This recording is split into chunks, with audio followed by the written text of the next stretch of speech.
تو میں اگر مبالغہ کے لیے بولوں گا تو پھر یہ ہوگا وہ جو عالم چنا تھا تو اس کے بارے میں کہوں گے جو عالم چنا ہے اس کا جو قد ہے وہ عام بننے سے بہت بڑا ہے، تو یہ تھوڑا مبالغہ ہو گیا کیونکہ وہ باقی کے کمپیریٹو وہ واقعی بہت زیادہ فرق ہے، ڈفرینس ہے. تو زیادہ ڈفرینس جب ہوتا ہے تو ہم پھر مبالغے کا لفظ استعمال کرتے ہیں. تو یہ سمجھ آ گئی روبینہ؟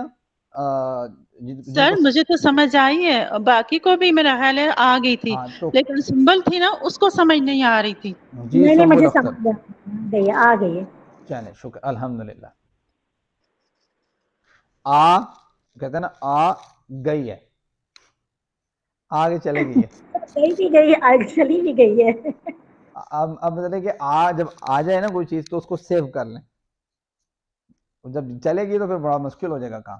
خیر چلیں اب ذرا دیکھ لیتے ہیں. سر ایک چیز ہے، جیسے اردو میں تو ہم لوگ یہ کہتے ہیں نا مطلب عظیم تر، عظیم ہے تو عظیم تر، عظیم ترین، مطلب وہ ہو جاتا ہے. تو سر مبالغہ، اس میں جی عظیم ترین مبالغے میں آ جائے گا. تو سر یہ عربی میں جو ہے جیسے اکبر ہے، تو اگر ہم اس کا مبالغہ کریں گے تو پھر اس کو کس طرح سے بولیں گے؟ اکبر.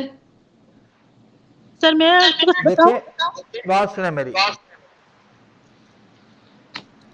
بہت ہی زیادہ بڑا ایسے کر کے معنی کر لیں گے اس کا. بات سمجھتے ہیں؟ آسمان زمین اور آسمان کا مقابلہ آپ کو پتہ ہے کہ بنتا ہی نہیں ہے، اس لیے جب زمین اور آسمان کا مقابلہ کیا جائے گا نا تو پھر آسمان کے لیے جو اس کی بڑائی کے لیے زمین کے مقابلے میں لفظ استعمال ہوگا وہ مبالغے کا ہوگا. ہاں زمین کا جب مثال کے طور پہ جو زمین جیسی جو ہے نا وہ سیارے ہیں اس کے ساتھ کمپیریزن کیا جائے گا تو پھر ہم یہ کہیں گے جیسے نیپچون جو ہے، ہم کہیں گے نیپچون جو ہے وہ ہماری زمین سے بڑا ہے، اس وقت تفضیل آئے گا. لیکن چونکہ نیپچون اور زمین کا کوئی تعلق تو بنتا ہے نا بھائی، کوئی کمپیئر تو بنتا ہے، چلو ٹھیک ہے اس سے تھوڑا سا بڑا ہے. لیکن جب آپ زمین کے مقابلے میں آسمان کو لے کے آ رہے ہیں تو آسمان تو اس کا مقابلہ بنتا نہیں ہے. اس لیے جب مقابلہ نہ بنے، بہت زیادہ فرق ہو، تو اس وقت مبالغے کا لفظ پھر استعمال ہوگا کہ آسمان بہت ہی زیادہ بڑا ہے زمین سے. ٹھیک ہے، تو وہاں پہ آپ مبالغہ استعمال کریں گے. تفضیل ہوتا ہے کہ یار یہ کمپیریزن، یہ کمپیریزن پاسبل ہے. ٹھیک ہے، تو وہ جو مبالغہ ہوتا ہے وہ کمپیریزن بہت، اس کا ڈفرینس بہت بڑا ہوتا ہے. تو یہ آپ تھوڑا سا ذہن میں رکھیں سمجھنے کی غرض سے. نہیں سر، میں اس کا مطلب اکبر جو ہے وہ تفضیل ہے، تو اس کا مبالغہ میں اس کا کیا ہوگا؟ اکبر، بھائی کبار اکبر کو بن کیا جاتا کہیں ہے، گے؟ کبار بن جاتا ہے. کیا ہو جائے گا سر؟ کبار. کبار. ہاں تو وہ مبالغہ اچھا کے جو اوزان ہیں انہی میں سے کسی وزن کے اوپر آئے گا نا. سر جیسے فعال ہے نا ہاں سر، تو اب غفار ہے تو یہ آپ آگے کبار دیکھیں ہو گے. جائے گا. ہاں یہ آپ دیکھیں گے آگے. یہ تو بات یہ ہے کہ یہ تو عربی کے ورڈ ہیں، آپ اردو میں سمجھنے کی کوشش کریں. عربی تو ایسا ایسا سیکھ جائیں گے، اردو میں آپ اس کو سمجھ لیں. جب اس کا آپ کو پتہ لگ جائے گا کہ یار یہ اس کا یہ مطلب ہے، تو وہ عربی میں جب بھی استعمال ہوگا وہ فوراً ذہن میں آ جائے گا. تو اکبر جو ہے وہ تفضیل ہے، اس کی جو آگے جو مبالغہ آ سکتا ہے وہ کبار آ سکتا ہے. ٹھیک ہے، جیسے ہم کہتے ہیں کبار علماء اکرام نے یہ بات کہی ہے. ٹھیک ہے، یعنی ان علماء اکرام سے ہمارا کمپیریزن ہی نہیں ہے، تو اس وجہ سے ہم کہتے ہیں کبار علماء اکرام نے بات کہی ہے.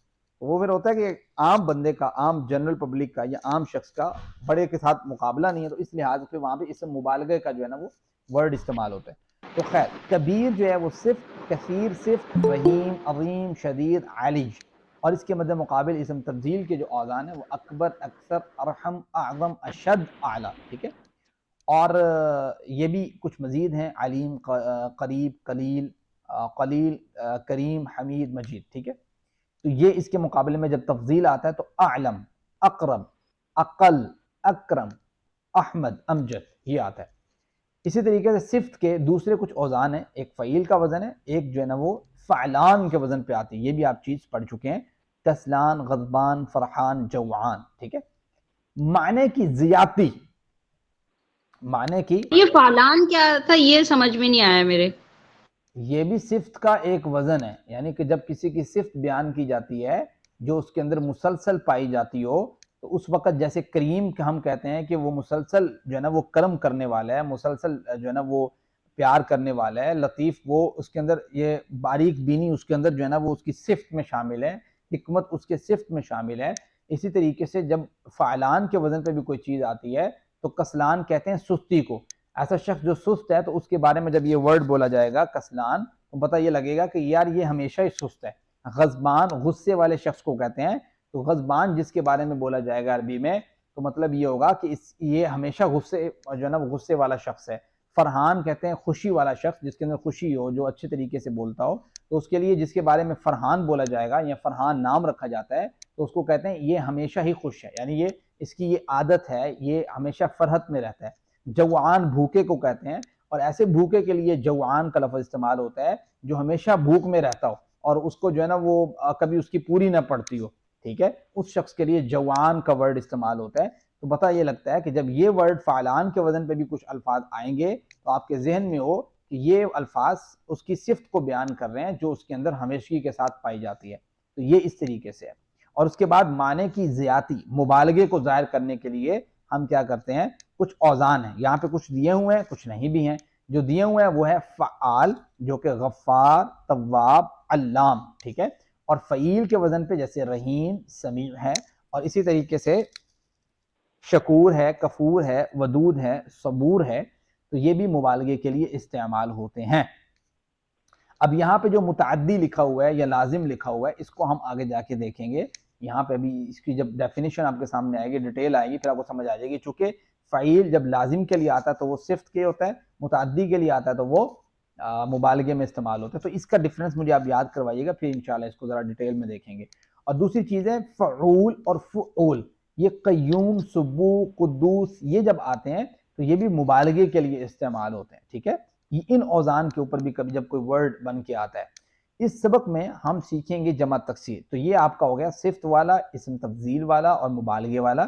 اس میں جو چیز باقی رہ گئی ہے وہ ہے فعیل کے وزن پہ جب لازم کے ساتھ معاملہ ہوتا ہے تو وہ پھر صفت ہوتی ہے، جب متعدی کے ساتھ ہوتا ہے تو وہ مبالغہ ہوتا ہے۔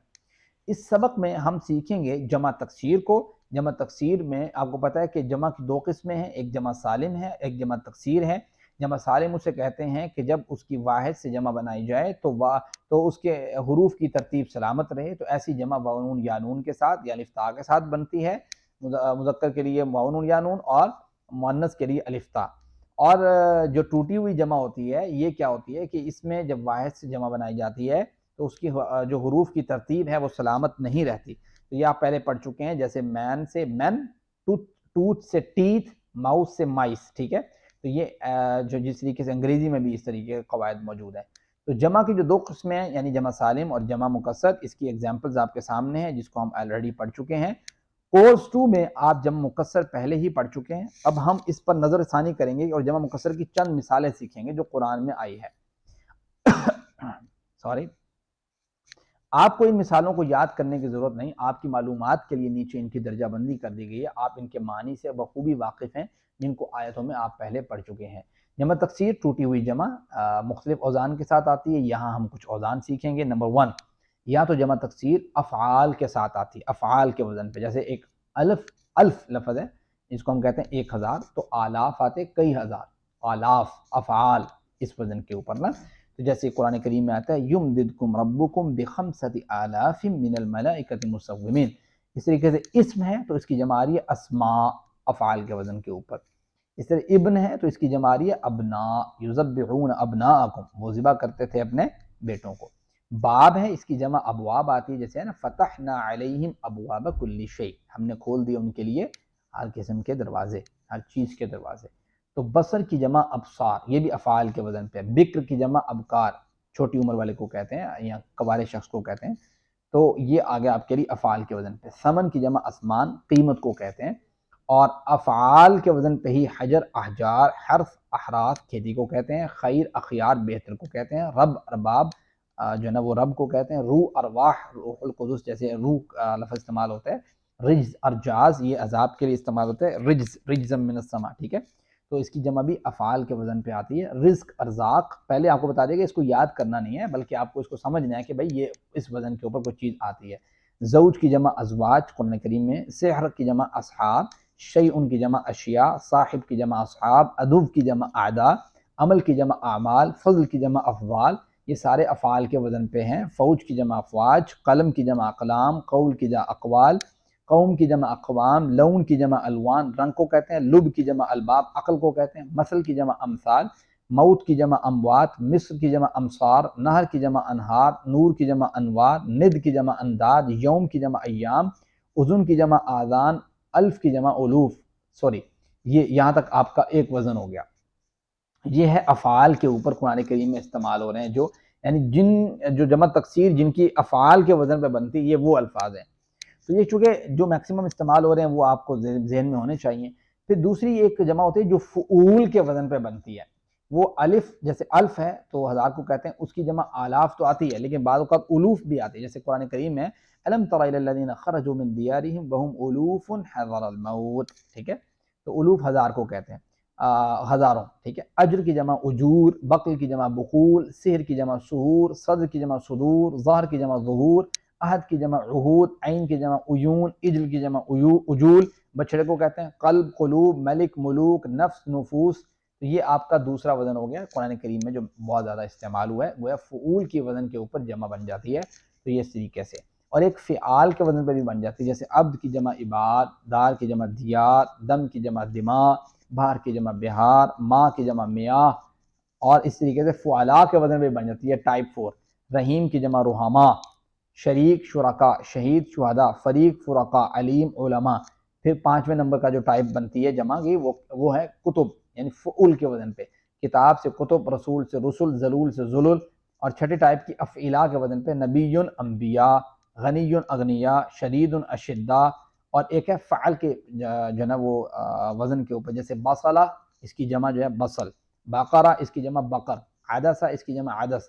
اور ایک ٹائپ 8 میں جو وزن آتا ہے فعل کے وزن پہ، ٹھیک ہے، جیسے اغلف کی جمع غلف ہے. اغلف کی جمع کیا ہے؟ غلف. یہ آپ نے پڑھی بھی ہے پیچھے، وقالوا قلوبنا غلف والی آیت میں انہوں نے بتایا تھا کہ جو اغلف ہے اس کی جمع غلف آتی ہے فعل کے وزن پہ.